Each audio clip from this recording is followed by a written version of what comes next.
Auto repair. Auto repair will be done in 8 seconds. 8, 7, 6, 5, 4, 3, 2, 1. Done.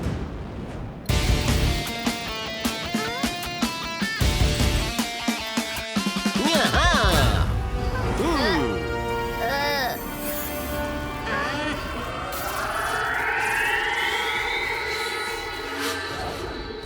തീർച്ചയായിട്ടും ആ ഹാറ്റിൽ എന്തോ ഒരു കാര്യമുണ്ട്. അതുകൊണ്ടാ വീർ അത് അണിഞ്ഞതും അവന്റെ കൺട്രോളിലായി പോയത്. ആ ഹാറ്റ് നമുക്ക് എടുത്തേ പറ്റൂ. പക്ഷേ നമ്മൾ എങ്ങനെയാ അവനെ ഫോളോ ചെയ്യുന്നത്? ഒരുപക്ഷെ കഴുതകൾക്കും ചിറകുണ്ടായിരുന്നെങ്കിൽ കൊള്ളാമായിരുന്നു. അതിനെന്താ, നിനക്ക് ഓർമ്മയില്ലേ ആ പറക്കുന്ന ചിറകുണ്ടല്ലോ?